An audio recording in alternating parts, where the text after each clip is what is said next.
Kalau ditanya berapa biaya ke dokter jiwa, itu tergantung ya. Jadi kalau misalnya di rumah sakit umum daerah, kalian teman-teman itu bisa dapat pelayanan BPJS JKN.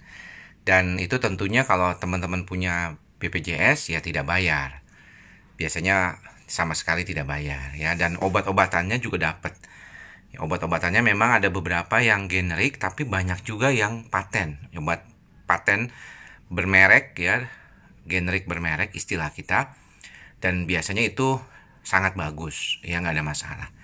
Namun kalau misalnya nggak punya BPJS atau males antri, males mendapatkan rujukan dari puskesmas, karena kalau ke BPJS itu harus ada rujukan dulu ya dari puskesmas atau klinik Pratama atau Pertama, maka biasanya teman-teman ke rumah sakit swasta. Nah, rumah sakit swasta ini tergantung.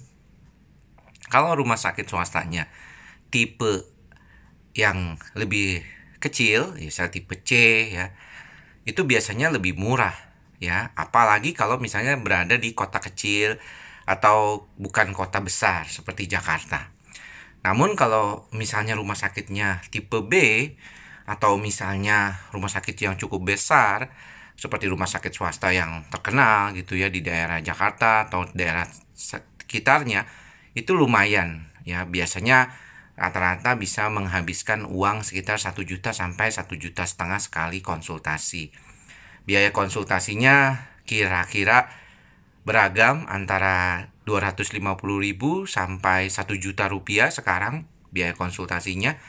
Saya sendiri sekitaran 500 sampai 600.000 tergantung waktu dan tergantung kesulitan kondisi pasien. Ini juga seringkali terkait dengan keadaan, dan waktu konsultasi saya hanya 25 menit paling lama.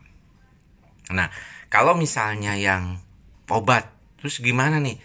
Kalau misalnya ada beberapa dokter seperti saya biasanya bisa mengulang resep ya. Jadi kalau pasiennya cocok untuk kasus-kasus gangguan cemas, mungkin kita bisa ulang resepnya.